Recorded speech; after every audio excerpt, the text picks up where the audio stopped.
अस्सलामुअलैकुम। Programme night addition में हम आपको खुशामदीद कहते हैं। नाजरीन, वैसे तो भारत में अब तक 13 रियासतों में 16 ख़वातीन वज़ीर आला बन चुकी हैं, लेकिन एक नाम ऐसा है जो इंडियन बंगाल की रियासत पर और उस सूबे की आवाम के दिलों पर राज करता है, और वो है वज़ीर आला ममता बनर्जी। ममता बनर्जी एक पेंटर हैं।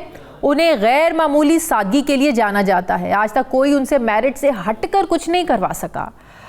उन्होंने सरकारी रिहाइशगाह की बजाय 2 कमरों के ज़ाती मकान में वो रहना पसंद करती हैं। वो अपने सूबे के कमज़ोरों, अक़लियतों और पिसे हुए तबक़ात के दिलों में बसती हैं। ये सब उन्हें अचानक नहीं मिला, ना ही वो किसी बड़े लीडर की बेटी हैं, बल्कि उनकी 40 साला सियासी जद्दोजहद रियासत मगरबी बंगाल के सामने है। और यही वजह कि उन्हें 2011 के बाद से कोई भी इलेक्शन में शिकस्त नहीं दे पाया, क्योंकि उनकी आवाम उनके खिलाफ कुछ सुनने को ही तैयार नहीं। और आइंदा 1-2 रोज़ में हमारे सूबे पंजाब में भी एक खातून वज़ीर आला सबसे बड़े सूबे की बागडोर संभालने जा रही हैं। जहां ममता को सादगी की अलामत माना जाता है, वहीं हमारी नामजद वज़ीर आला पंजाब मरियम नवाज़ पर तो दुनिया के मशहूर ब्रांड्स इस्तेमाल करने की छाप है। ममता तो 2 कमरों के ज़ाती घर पर गुजारा करती हैं, लेकिन हमारी नामजद वज़ीर आला तो कई 100 एकड़ वाले घर पर भी उनका इक्तफ़ा नहीं होता। वो तो लंदन के लग्जरी अपने फ्लैट्स में रहती हैं। ममता का दिलों पर राज करता है उनका 40 साला जद्दोजहद का दौर, लेकिन हमारी नामजद वज़ीर आला पर मौरूसी सियासत का टैग लगा हुआ है।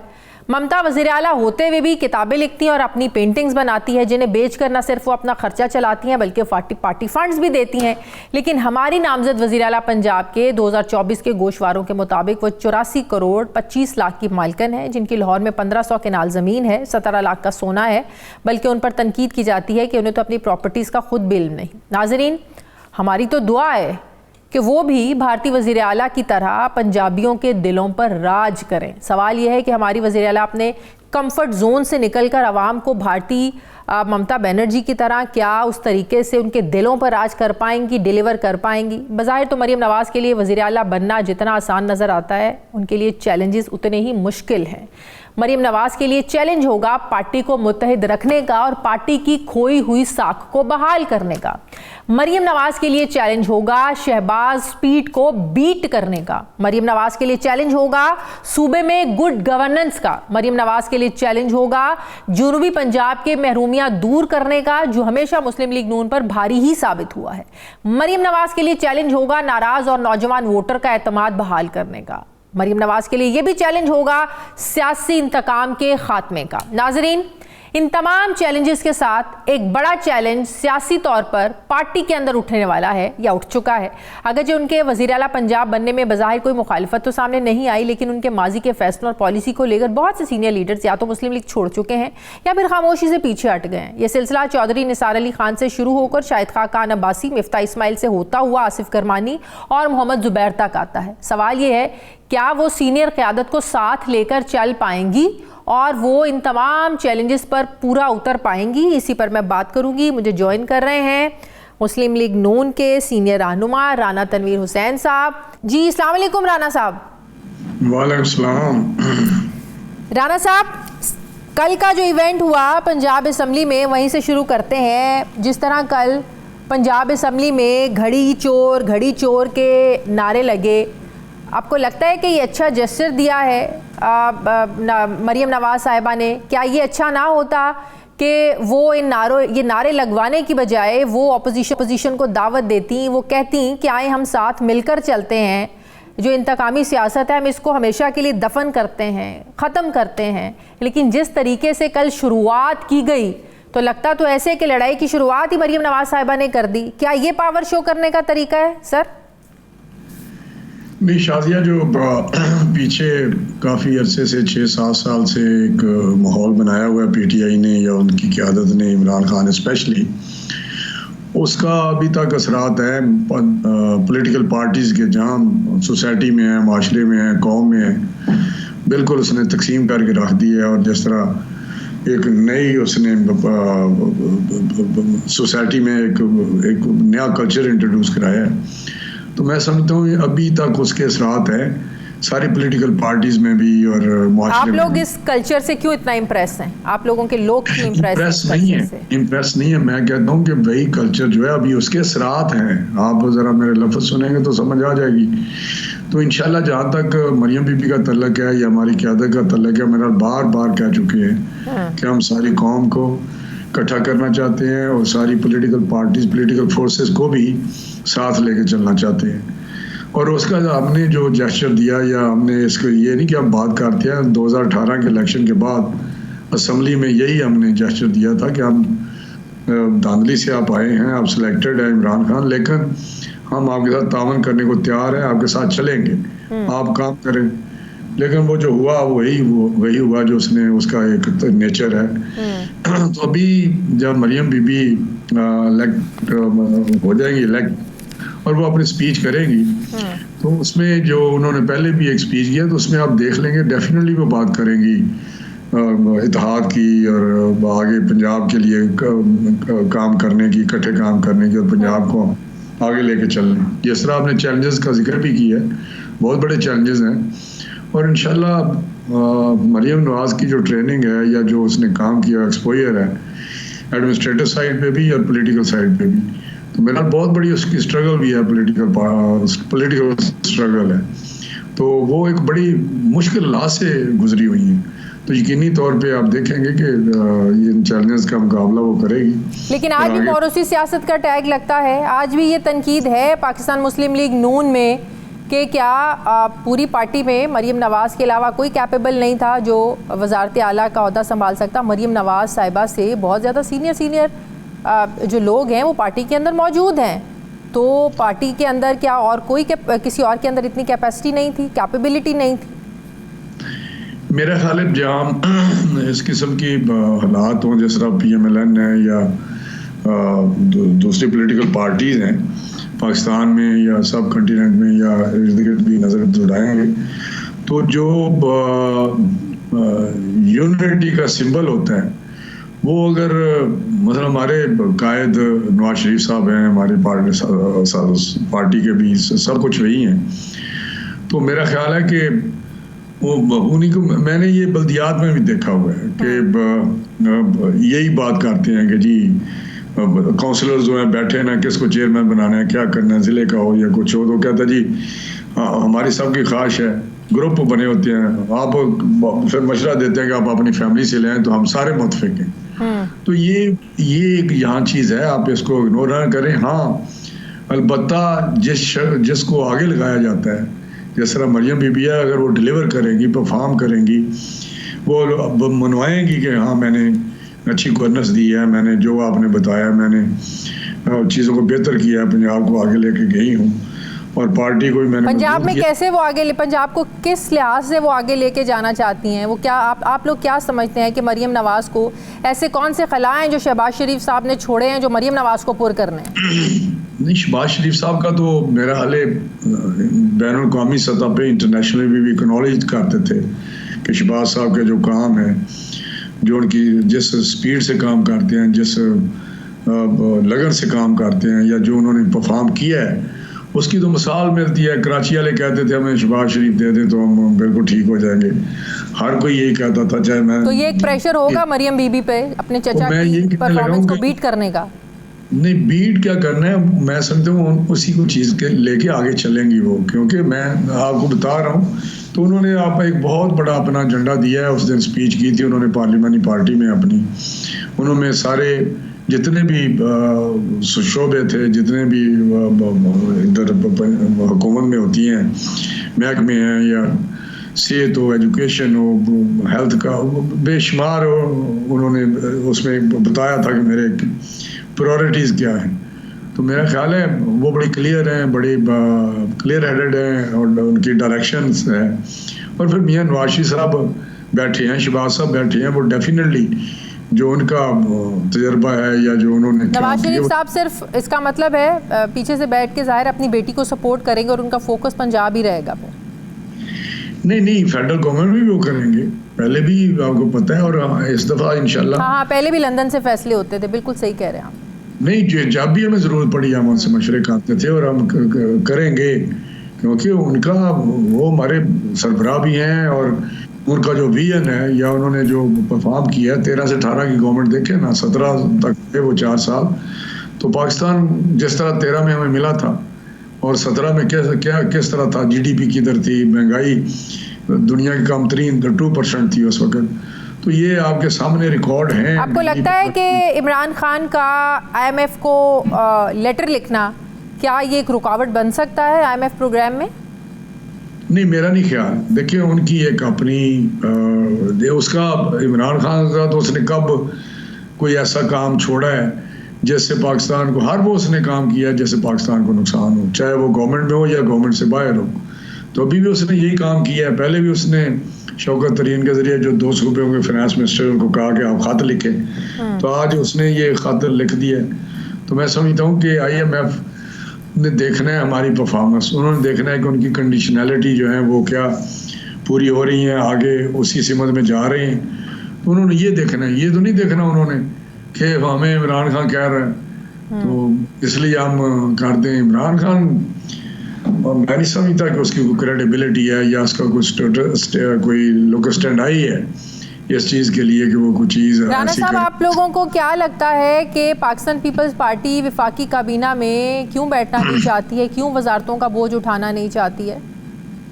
मुस्लिम लीग नून क्या समझती है? इसमें छोड़े वो चाहती है या नहीं चाहती ये एक अलग बात है। तो नहीं चाहती ना, वो नहीं चाहते बैठना। लेकिन वो गवर्नमेंट का देखिए काबीना या दूसरे मामला, वो प्रेसिडेंट बनना जा रहे हैं, वो गवर्नर बनना जा रहे हैं, वो चेयरमैन सेनेट बनना जा रहे हैं एक सूबे में। जनाब, अवाम के सामने ना सदर जवाब दे होता है ना गवर्नर जवाब दे होता है। तो देखें ये तो सारी एक कलेक्टिव जिम्मेदारी होगी, चाहे अंदर कोई हो या बाहर हो। पहले कौन सा उन्होंने कलेक्टिव जिम्मेदारी उठा ली थी? आप लोगों पे सारा मलबा डाल दिया था। नून लीग को महंगाई लीग तो बिलावल साहब ने कह दिया था। नहीं, ये इलेक्शन का उनका पॉलिटिकल स्टैंड था और वो स्पीचेस करते रहे, लेकिन लोगों ने माना तो नहीं है इसको। वो नहीं है इसको इग्नोरेट करते। अगर कोई ऐसी बात हुई भी है तो जहाँ हम कहते हैं कि हमने डिफॉल्ट से बचाया, तो वहाँ हम कहते हैं बिलावल साहब का भी उसमें किरदार है, क्योंकि वो फॉरेन मिनिस्टर थे, उन्होंने बाहर जाके बात की, हर चीज़ को कहा उनको लोगों बाहर के जो मुल्क थे। तो मैं समझता हूँ कि ये इलेक्शन गुजर चुके हैं, इलेक्शन का और माहौल होता है, उसमें और बातें होती हैं। MQM के साथ मामला क्यों तय नहीं हो पा रहे राणा साहब अभी तक? नहीं, देखिए बॉटम लाइन यही है कि प्रिंसिपली दे एग्री कि हम गवर्नमेंट के साथ हैं और हम एक हैं और इसमें आगे बढ़ेंगे हम। तो बाकी माइक्रो मैनेजमेंट होती रहती हैं। अगर मामला तय भी हो जाए तो फिर भी कोई ना कोई इशू आते हैं जो रिजॉल्व होते रहते हैं। तीन आईनी तरमीम का वो कह रहे हैं कि आईनी तरमीम शामिल करें, तो वो पाकिस्तान मुस्लिम लीग नून मानने को तैयार है और वो कह रहे हैं कि हमें बताएं कि भाई आपका पाकिस्तान पीपल्स पार्टी के साथ किस फॉर्मूले के तहत पावर शेयरिंग आप लोगों ने की है, वो तो इसको भी ओपनली देखना चाहते हैं। तो क्या मुस्लिम लीग नून बताएगी कि हमारे ये मामला तय हुए हैं पाकिस्तान पीपल्स पार्टी के साथ? नहीं, उनको पता भी है और ये तो ओपन है, हर चीज़ ओपन है। हमने कहा बाकी चीज़ें बाद में तय करेंगे। ये मोटी मोटी बातें उनसे हो गई कि ये कॉन्स्टिट्यूशनल जो ऑफिस है उनकी तकसीम हो गई।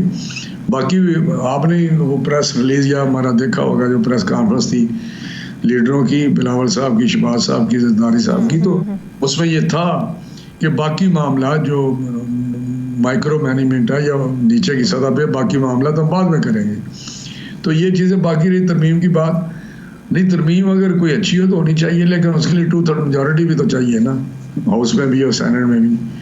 तो वो प्रोसेस है, ये तो नहीं कि वो कहते हैं पहले राणा साहब को, राणा तनवीर को वफाकी काबीना का राणा साहब हिस्सा बनने जा रहे हैं। वही पहले वाली वजारत वफाकी वजीर तालीम राणा तनवीर हुसैन साहब, या कुछ मुख्तलिफ होगा इस बार? नहीं, मुझे तो कोई इल्म नहीं है ना, अभी पार्टी ने कोई डिस्कस किया है और जो पार्टी का फैसला होगा वही होना है, क़यादत का फैसला होगा इसमें। लेकिन वफाकी काबीना का हिस्सा होंगे आप? नहीं, आई डोंट नो, मुझे नहीं पता, ऐसे ही आप कर रही है, पूछ रही। वो जब प्राइम मिनिस्टर बनेंगे फिर देखेंगे वो किस किस को लेते हैं, क्या करते हैं। सही। अब तो सारे लोग आपके ही हैं, अब तो जिसकी बारी नहीं भी आई अब तो उसकी भी बारी भी आ जाएगी। ज़ाहिर है काबीना में लोग भी तो पूरे करने हैं। अब तो कौन, अब पाकिस्तान पीपल्स पार्टी भी नहीं होगी। नहीं, मैं ये बात नहीं है, मेरा हाल है इस दफा अच्छी काबीना होगी और काम शाम सही। चलेगा, काम करना पड़ेगा, काम करेंगे भी इंशाल्लाह। सही, बहुत शुक्रिया। मुस्लिम लीग नून के सीनियर रहनुमा तनवीर हुसैन साहब मेरे साथ थे, बहुत शुक्रिया आपका। मुझे ब्रेक लेनी है नाज़रीन, वापस आते हैं वक्फे के बाद।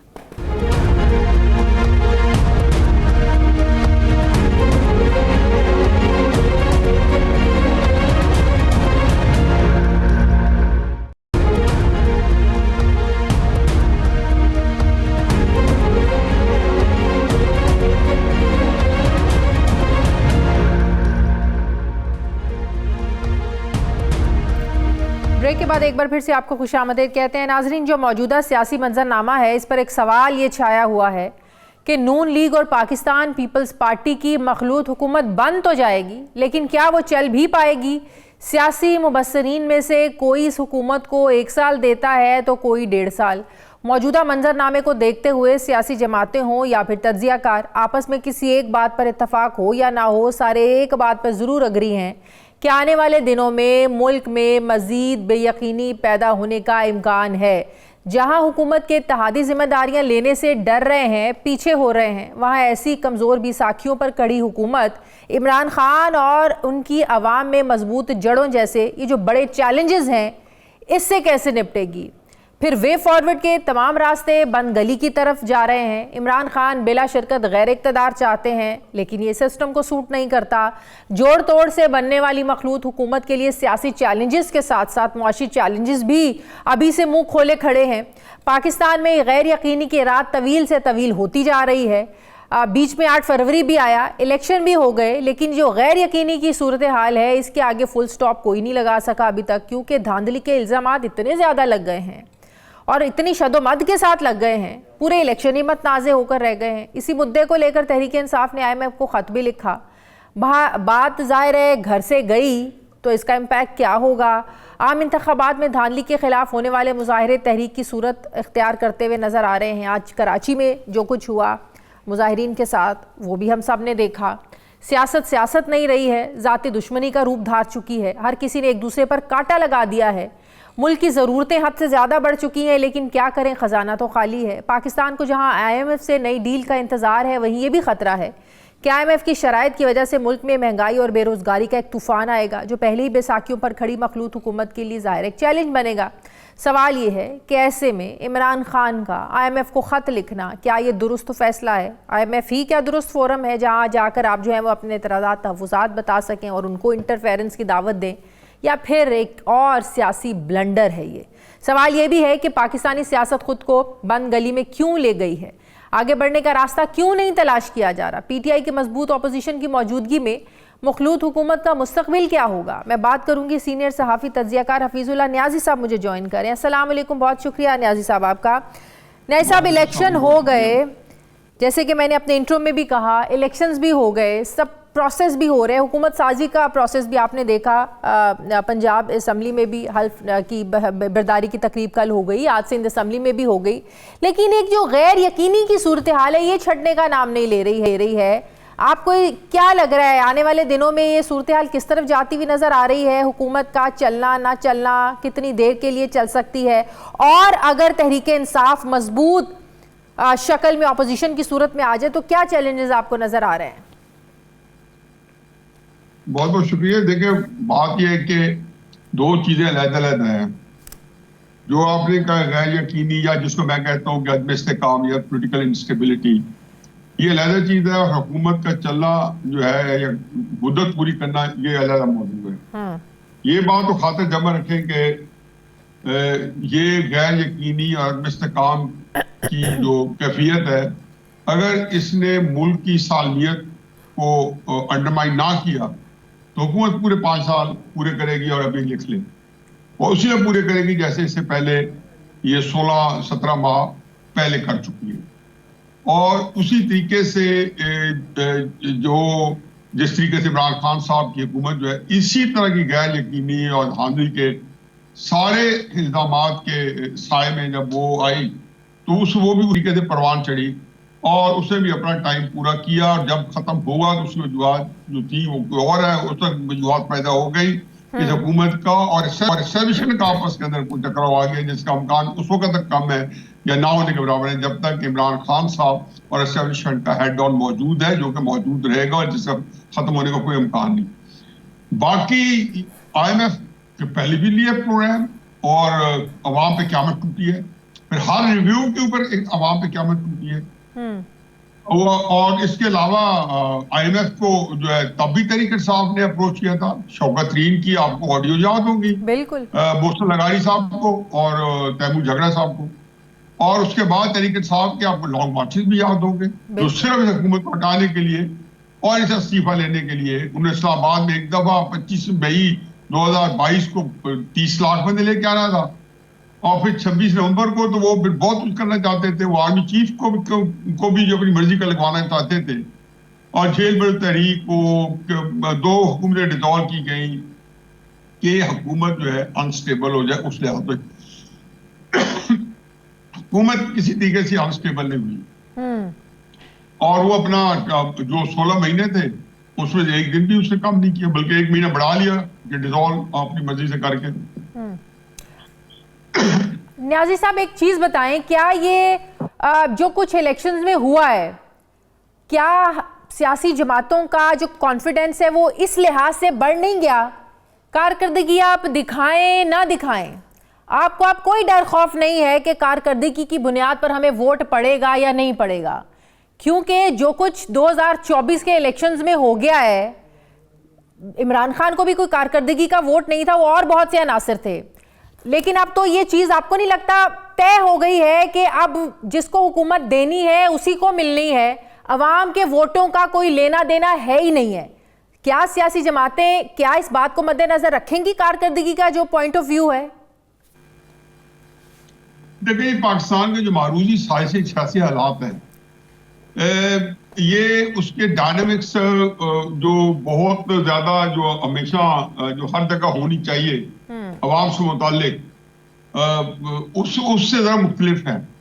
अब ये देखें कि ये फैसला किसने किया है कि कारकर्दगी को मद्देनजर नहीं रखेंगे और हम कुछ और चीजों को मद्देनजर रखेंगे? ये अवाम ने किया है।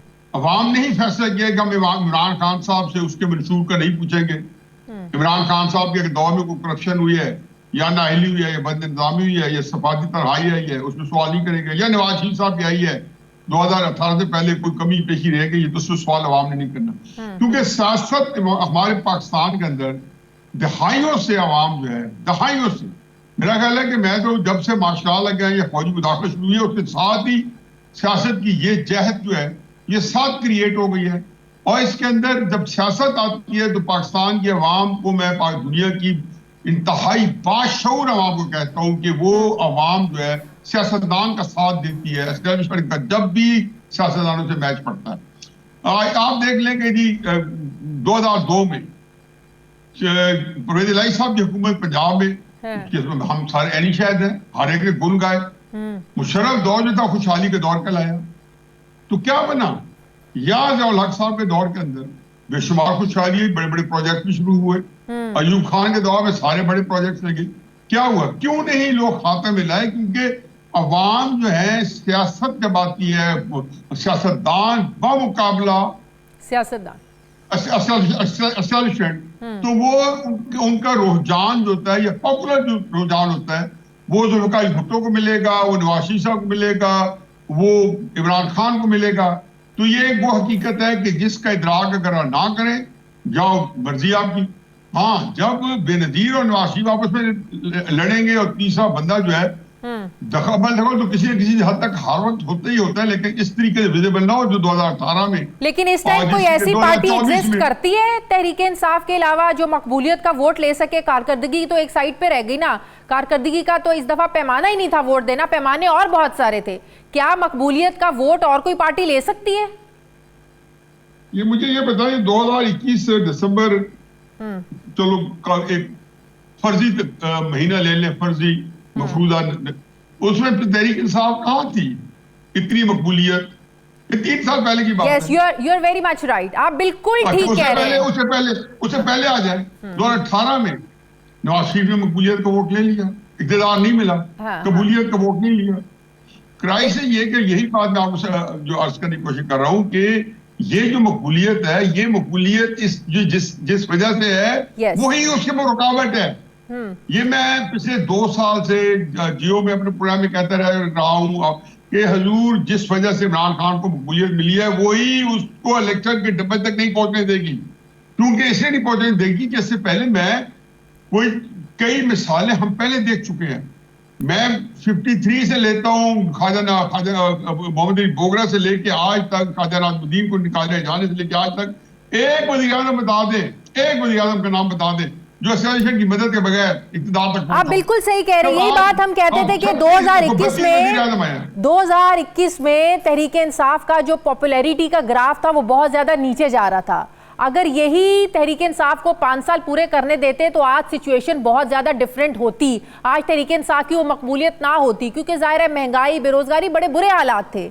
ठीक है, बात यह है कि जो इमरान खान को मकबूलियत जो हथकंडे इस्तेमाल करके दी गई है, ये उन चीज़ों का कसूर है। ये इमरान खान का कोई वो कारकर्दगी की वजह से मकबूलियत नहीं थी। यही बात हम कर रहे हैं कि मकबूलियत दी गई है इमरान खान को। भाई मैं कह रहा हूं कि ये सीसॉ गेम है। बीबी आप देख लें कि ये इस मकबूलियत के ऊपर, इसी मकबूलियत के ऊपर अब ये देख लें कि इमरान खान साहब कितने जो है इतनी मकबूलियत और इतना कुछ और इतना सब कुछ जो है जोशो खरोश के बाद पार्टी के हवाले कर दी गौहर खान साहब के। मदनिया सेशन को ये उनका ये एक्ट बहुत पसंद आ गया, इसलिए उनके आजाद उम्मीदवारों को उन्होंने लड़ने की इजाजत दे दी, ऑपोजिशन लीडर बना दिया, बजाय इसके कि उसको ये जो मैं और आप जो झगड़ा देख रहे हैं या आम हालात में इख्तिलाफ देख रहे हैं, आप ये देखेंगे कि जिस तरीके से अच्छे बच्चों की तरह मुस्लिम नून अपनी उस पार्टी ने बिल आखिर हुकूमत बना ली, इसी तरीके से अच्छे बच्चों की तरह पीटीआई आपको पंजाब असेंबली अपोजिशन करती नजर आएगी, वफाक में अपोजिशन करती नजर आएगी, और इन्हीं रहनुमा असूलों के ऊपर वो अली अमीन गंडापुर जो है केपी में हुकूमत करता नजर आएगा। कोई बंदा मुंह से भी एस्टेब्लिशमेंट का नाम नहीं निकालेगा। तो फिर हम मेरा या आपका हम क्या कर सकते हैं? जब मियाँ बीवी राजी तो क्या करेगा काजी? बिल्कुल सही। एक आखिरी सवाल, आप समझते हैं कि तहरीक इंसाफ के जो हिमायत याफ्ता लोग थे, अब अगर ये अलायंस कर लेते पाकिस्तान पीपल्स पार्टी के साथ, क्योंकि पाकिस्तान पीपल्स पार्टी तो आज भी ये बात करती है कि तहरीक इंसाफ ने देर कर दी, इमरान खान ने फैसला करते हुए देर कर दी। जिस फॉर्मूले के तहत हमने नून लीग के साथ इत्तेहाद किया, हम लोग तो तैयार थे, पाकिस्तान तहरीक इंसाफ के लोगों के साथ हम ये करने को तैयार थे। क्या ये फैसला सही होता अगर आपने इक़्तिदार लेना था? वो विफाकी काबीना में ना बैठते, तहरीक इंसाफ अपने कंधों पे जिम्मेदारी लेती, जिस तरह आज उन्होंने आईनी ओहदे लिए, नून लीग से उधर भी आईनी ओहदे ले लेते। क्या ये एक अच्छा फैसला होता? करना चाहिए था तहरीक इंसाफ को? असल में सूरत जो पॉलिटिकल जो है वो इतनी इंटरट्वाइन, इतनी पेचीदा है और इस तरह कॉम्प्लेक्स है कि मुख्तसर लफ्जों में उसको एक्सप्लेन करना बड़ा मुश्किल है। लेकिन मैं आपको ये बताऊं कि तहरीक इंसाफ ने, इमरान खान साहब ने सोचा होगा कि जब मैं गौहर को पार्टी दूंगा तो मुझे बल्ले का निशानी मिल जाएगा, उन्हें बहुत आस उम्मीद बांध दी और पीटीआई को लड़ने भी दिया जाएगा। अब उन्होंने वहां देखा कि कुछ नहीं मिला और वही कुछ मिला जो कुछ सामने था। दूसरी बात यह है कि जो इस वक्त तहरीक इंसाफ में टिकट दिए गए, उसमें से जिन तहरीक इंसाफ को मैं भी जानता हूँ, मेरा उनसे बड़ा एक इमरान खान साहब के साथ बड़ा कुर्बत उनकी सियासत से ताल्लुक रहा है। मैं उसको 16 साल से बंदे को जानता हूँ, उनको तो टिकट मिले नहीं है। ये जो मिले हैं इसमें मुझे क्या गारंटी है कि ये बंदे भी एस्टेब्लिशमेंट के में से ज्यादा नहीं है? क्योंकि एस्टेब्लिशमेंट हमारी हर सियासी पार्टी के अंदर शराइत किया हुआ एस्टेब्लिशमेंट ने, उसके अंदर उनके रूट से हर पॉलिटिकल पार्टी के अंदर अब उनका एक पूरा सब्जेक्ट है, उसका पूरा उनका निजाम चल रहा है। तो मेरा अपना ख्याल ये है कि ये जो जिस तरह जो सूरत हाल इस वक्त हमारे सामने आई है, ये अभी तक दोबारा खाती है, लेकिन असल कड़ाई से मैंने जो आज शुरू किया है वही मेरा इख्तिताम है। इमरान खान साहब और एस्टेब्लिशमेंट के दरमियान जो इस वक्त तनाव है या जो एक जो टकराव हुआ है, इसको एक मंतकी अंजाम पे पहुंचे बगैर पाकिस्तान के अंदर गैर यकीनी और अदम इस्तेकाम की कैफियत रहेगी। नवाज शरीफ साहब ने इसलिए शायद पीछे हटे हैं कि क्योंकि सारे बंदे ये 5 साल की हुकूमत जो है अपनी बिल्कुल 16 महीनों की हुकूमत की तरह पूरे कर लेंगे। गैर मकबूलियत के रिकॉर्ड तोड़ेगी, महंगाई भी उसी तरह देगी, सब कुछ देगी, क्योंकि सियासत इस वक्त जो है उसका फैसला होना है इमरान खान साहब के और एस्टेब्लिशमेंट के दरमियान। जो धींगा मुश्किल है वो किसी की ऊंट जिस कवर बैठेगा उसी तौर पे आगे बिल्कुल ठीक। बनेगी। बहुत शुक्रिया हफीजुल्लाह नियाजी साहब, सीनियर सहाफ़ी तजज़िये साथ है, बहुत शुक्रिया आपका। मुझे ब्रेक लेनी है नाज़रीन, वापस आते हैं वक्फे के बाद।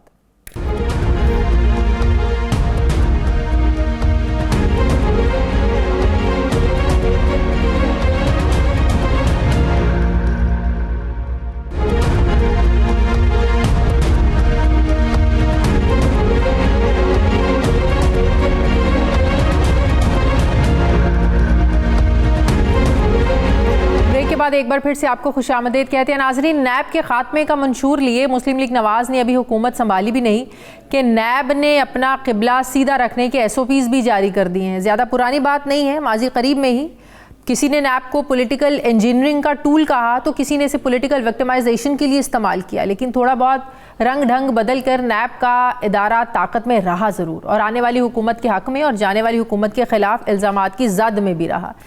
इन्हीं माजी की गलतियों को ठीक करने के लिए नैब ने नए SOPs जारी किए हैं कि अब न सिर्फ जाली और गैर संजीदा शिकायत को रद्दी की टोकरी की नज़र किया जाएगा, बल्कि ऐसी शिकायत को काबिल जुर्म समझा जाएगा, सिर्फ जेन्युइन शिकायत पर फोकस किया जाएगा। इस बात का भी एतराफ़ किया गया कि गैर ज़रूरी शिकायत की वजह से न सिर्फ कीमती वक्त और कौमी वसाइल ज़ाया होते हैं, बल्कि नैब ब्यूरोज़ की कारकर्दगी पर बड़ा नेगेटिव इम्पैक्ट पड़ता है। नए SOPs में यह भी फैसला किया गया है कि मुआशरे और मुख्तलिफ हलकों में नैब के हवाले से पाया जाने वाला जो एक खौफ है और जो दबाव का बढ़ता हुआ एक तासुर है, उसको भी दूर किया जाएगा। अरकान पार्लियामेंट, ब्यूरोक्रेसी समेत ताजरों को एहसास तहफ़्फ़ुज़ दिया जाएगा।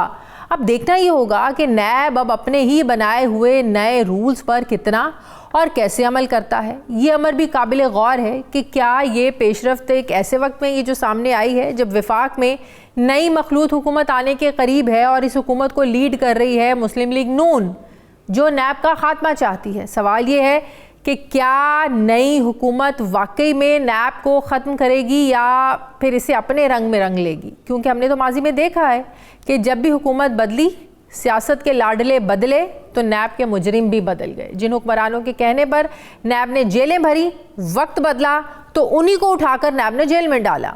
ज़्यादा दूर ना जाएं तो इमरान खान के दौरे हुकूमत में हमने नैब के थ्रू पॉलिटिकल विक्टिमाइजेशन देखी, बहुत ज़्यादा देखी। आसिफ जरदारी हों, फरियाल तालपुर हों, खुर्शीद शाह साहब, मरियम नवाज़, शहबाज शरीफ, नवाज शरीफ, हमजा शहबाज, शाहिद खाकान अब्बासी, मिफ्ता इस्माइल, एहसन इकबाल, ख्वाजा साद रफ़ीक समेत बहुत से लोग नैब का निशाना बने। वक्त ने पलटा खाया, PDM की हुकूमत बनी तो इमरान खान समेत उनकी पार्टी के लोग नैब के मुजरिम बन गए। पाकिस्तान में नैब हिस्ट्री ही ऐसी है कि किसी भी सियासी जमात की हुकूमत हो, वो बग़ैर सबूतों और जुर्म के सियासी मुखालिफिनों को जेल में देखना चाहती है, और इस मकसद के लिए जो काबिल एतमाद एक इदारा रहा है और वो है नैब। ये अलमिया है कि करप्शन के खात्मे के लिए बनाए गए इदारों को करप्शन के बोगस केसेस बनाने पर लगा दिया गया। सियासी जोड़ तोड़ करना हो तो नैब का इस्तेमाल किया गया, सियासत को दबाना, सियासतदानों को दबाना हो तो नैब का इस्तेमाल किया गया, पार्टियों को तोड़ने और किंग्स पार्टियां बनाने के लिए नैब का इस्तेमाल किया गया, इवन के किसी को ब्लैकमेल करना हो तो नैब का इस्तेमाल किया गया, करप्शन के पक्के केसेस को कच्चा करना हो तो नैब का इस्तेमाल किया गया, बाल की खाल उतारने के लिए नैब का इस्तेमाल किया गया, सबूतों को केसों में गुम करने की जरूरत पड़ी तो नैब का इस्तेमाल किया गया। सवाल यह है कि नैब के नए SOPs क्या वाकई में माजी की उन गलतियों का अजाला कर पाएंगे? नए SOPs किस हद तक मौसर हैं? क्या नए सेटअप में नैब के सियासी इस्तेमाल का खेल ख़त्म हो सकेगा? नई हुकूमत में एहतसाब के इदारे का मुस्तकबिल क्या होगा? इसी पर मैं बात करूंगी। साबिक प्रोसिक्यूटर नैब माहिर कानून राजा आमिर अब्बास साहब मुझे ज्वाइन कर रहे हैं। अस्सलाम वालेकुम, बहुत बहुत शुक्रिया आमिर अब्बास साहब आपका। आमिर अब्बास साहब, ये जो नैब अपने जो नए SOPs बदल कर अपने अंदर कुछ बदलाव चाहता है, जाहिर है जब भी नई हुकूमत आती है वो यकीन दिलाती है ब्यूरोक्रेसी को, अफसरान को, ताजिरों को, बिजनेस कम्युनिटी को, जो हमने इमरान खान के दौर में भी देखा कि नैब के डर से, खौफ से आज़ाद होकर काम करना है। अब क्या ये नैब को अब खुद रियलाइज़ हुआ है कि वाकई जाली मुकदमे माजी में बने हैं, वाकई इनकी कार्रवाइयों की वजह से लोगों के मुस्तकबिल दाव पे लगे हैं, लोगों ने जो है ना वो मासूम लोग थे जिन्होंने जेलें भुगती हैं, क्या ये नैब की अपनी रियलाइजेशन है? देखिए, नैब की रियलाइजेशन को अगर हमने देखना है तो अगर हम सिर्फ चंद माह पीछे चले जाते हैं तो नैब ने ऐसे मुकदमात बनाए हैं कि जिनको अगर हम किसी भी स्केल पे, जिसको कहते हैं कि safe administration of criminal justice के स्केल पे देखें तो फिर मुझे समझ नहीं आती कि 1 माह पहले या 2 माह पहले या 3 माह पहले जो केसेस बने हैं वो जैसे कि माजी में बनते थे बिल्कुल उसी तरह के बने। इवन आज भी केसेस हैं, मैं खुद एक केस कर रहा हूँ जिसमें फवाद चौधरी साहब को अरेस्ट किया हुआ है। नैब का एक केस ऐसा एक वेग किस्म का केस है कि जिसका ना कोई सर है ना पाँव है, और 29-30 दिन को रिमांड ले रही है नैब। उसमें 30 दिन से उस शख्स को अंदर रखा हुआ है कि जी इलेक्शंस की वजह से था या क्या वजह था। तो जहां तक वो ये चीजें हैं, देखिए नैब की जो SOPs होती हैं उसकी कोई कानूनी हैसियत तो नहीं है। हाँ। उसकी कोई लीगल उसकी बाइंडिंग भी नहीं है, और अगर एक चेयरमैन साहब या आज उनको दिल में आता है वो ये SOPs बना देते हैं, कल उनको अगर कुछ और नजर आ रहा है या किसी और सिम्त में जाना है उन्होंने तो वो SOPs चेंज भी कर देंगे। इट इज नॉट सिर्फ SOPs चेंज करने से बात बनेगी या आपको वाकई में नैब को रूल्स एंड रेगुलेशंस के मुताबिक बदलना पड़ेगा? आपको नैब के कवानीन में ये चीज़ें लानी पड़ेंगी, बदलाव लाना पड़ेगा। आप कैसे आइडेंटिफाई करेंगे कि ये गैर ज़रूरी शिकायत है? आपका तो काम ही है पहले किसी को पकड़ना, उसको 14 दिन तक अंदर रखना, उसका रिमांड लेना, बाद में आपको पता चलता है 14 दिन आप किसी को जलील कर लें और बाद में अगर आप ये कहें कि ये गैर ज़रूरी शिकायत थी तो आप इसको छोड़ दें, तो आई थिंक ये फेयर नहीं है। देखिए 14 दिन तो पहले था कि जी 14 दिन रखना है। नैब में बहुत लंबा रिमांड होता था पहले 90 डेज का। हाँ। फिर जो पिछली PDM की हुकूमत थी उसने एक दिन रात को अचानक सोचा कि जी नहीं ये 14 दिन कम है, हम इसको 30 दिन कर देते हैं। तो फिर एक ऑर्डिनेंस के जरिए उसको 30 दिन कर दिया गया। भाई आप 30 दिन के लिए व्हाइट कॉलर क्राइम में क्या कर रहे हैं? तो नैब जैसे कि सिंस इट्स इंसेप्शन वो पॉलिटिकल आर्म ट्विस्टिंग का एक टूल रही है, तो मैं समझता हूं कि नैब के कवानीन जो भी हों, नैब के SOPs जैसे भी हों, नैब का स्ट्रक्चर जो सा है और नैब में जो इस किस्म की अपॉइंटमेंट्स हैं या नैब को जिस अंदाज में रेगुलेट किया जाता है, तो उससे कुछ भी कर ले आप, अगर उसको आप चेयरमैन की अपॉइंटमेंट को नहीं चेक करेंगे कि चेयरमैन ने कैसे लगना है, किसने लगना है, DGs कैसे लगेंगे, तो आई डोंट थिंक सो। नैब जो परफॉर्म करता रहा वही कर रहा है। तो ये सब कुछ किसके हाथ में है? ऑब्वियसली ये सियासतदानों के हाथ में है। सियासतदानों ने एक दूसरे के खिलाफ इस्तेमाल किया इस इदारे को। अनफॉर्चुनेटली बिल्कुल सियासतदानों के साथ में है। अभी आपने पिछले दौर की बात बताई इमरान खान साहब की कि जी उसमें ऐसे ऐसे, उससे पीछे अगर आप चले जाएं बल्कि सैफुर रहमान से शुरू हो जाएं कि बेनजीर भुट्टो और आसिफ जरदारी के खिलाफ एहतसाब कमीशन बनाया गया। उसके बाद मुशर्रफ साहब ने जो ये मौजूदा नैब के कवानीन लाए उन्होंने भी यही किया कि नैब को बना तो दिया, लेकिन फिर आपने देखा कि उसमें से आपको PML क्यों नजर आ गई बनती हुई, नैब के जरिए बनी PPP बनती हुई नजर आ गई। उसके बाद आपने देखा कि जी ये जो केसेस थे टेक्ना के और जरदारी साहब के खिलाफ स्विस केसेस थे वो बने और फिर वो खत्म हो गए। मियां साहब के खिलाफ हुदैबिया का केस बना, मियां साहब के खिलाफ पैनामा के बने, वो बने, और फिर उसी नैब ने इमरान खान के दौर में देख लें, आप किसी का भी नाम लें, सब नैब के जरिए अंदर थे। दौर में देख अपने जी ख्वाजा साद हैं, दूसरे हैं, ये जितने हैं इनके खिलाफ केसेस बने, फिर उसी नैब ने वो केसेस खत्म किए। ये नहीं कि कोई बाहर से आए लोगों ने आके किए। नैब ने जाके एयरपोर्ट पे दस्तखत कराए, अंगूठे लगवाए, नैब ने इसमें कहा कि जी हमें तो ये चाहिए नहीं। नैब उन्हीं के वारंट्स निकलवाता था और फिर खुद नैब ही कहता था कि जी हमें ये अब मतलूब नहीं है। तो नैब को भी तो कहीं ना कहीं जवाब दे होना है। जो कौमी वसाइल हैं, इतना पैसा है जो आप खर्च करते हैं, ये किस खाते में, ये किसके आगे जवाब दे हों? देखिए ये जवाब दे तो तब होंगे कि जब कोई ऑनेस्ट आदमी लगा होगा, जब कोई ऐसी उसमें टीम होगी तो फिर जवाबदेही की भी जरूरत नहीं होंगे, वो अपने कॉन्शियस के सामने जवाबदेह होता है। एंड अनफॉर्चुनेटली उसको जवाबदेह होने की मोहलत नहीं दी जाती। अब बात ये नहीं है, बात ये है कि नैब का स्ट्रक्चर देख लें। अब नैब को अगर कहा जा रहा है कि जी उसकी SOPs ये होगी कि इंक्वायरी के दरमियान किसी को नैब के ऑफिस में तलब नहीं किया जाएगा, और और इंक्वायरी के दौरान हम ये भी देखा कि गिरफ्तारियां हो रही हैं। इंक्वायरी अभी इन्वेस्टिगेशन भी नहीं शुरू हुई, लेकिन वो लोगों को अरेस्ट करके 30 दिन अरेस्ट किया हुआ है, मुकम्मल रिमांड। ये जो फवाद चौधरी की मैंने बात की, इसकी तो इन्वेस्टिगेशन भी शुरू नहीं हुई, तफ्तीश भी शुरू नहीं हुई, इंक्वायरी हो रही है, 30 दिन से उसको अंदर रखा हुआ है। तो ये क्या जो नैब SOPs तो देख रहा है, लेकिन जो केसेस उसके पास हैं, क्या नैब को नजर नहीं आ रहा? तो बात यही है शादिया कि दिस ऑल डिपेंड्स कि आपने उसकी सिमत ऐसी है, एक मोम की नाक है, कभी इस तरफ मोड़ दें, कभी इस तरफ मोड़ दें।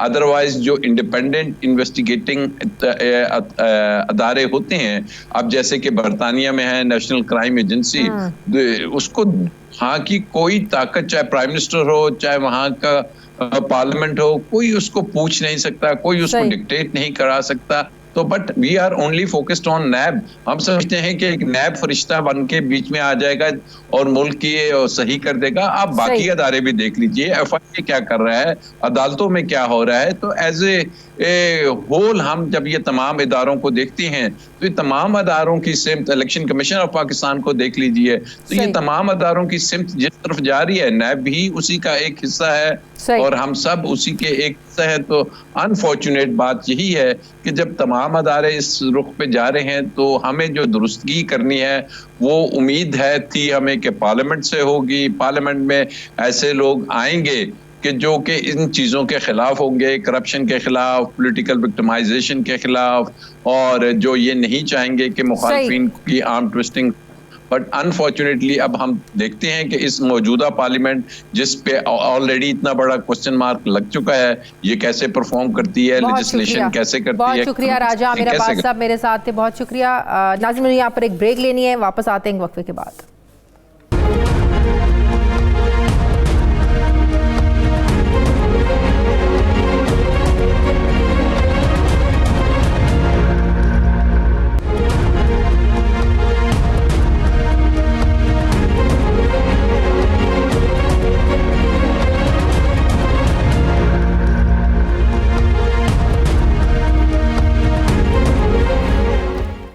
ब्रेक के बाद एक बार फिर से आपको खुशामदीद कहते हैं। नाजरीन, मखसूस नशिस्तें मिलने के बाद एक बार फिर मुस्लिम लीग नून PDM की तर्ज पर अपना वज़ीर आज़म बनाने के मिशन पर है। नून लीग एक ऐसे हुकूमत इत्तेहाद को लीड कर रही है जिसमें पाकिस्तान पीपल्स पार्टी है, MQM शामिल है।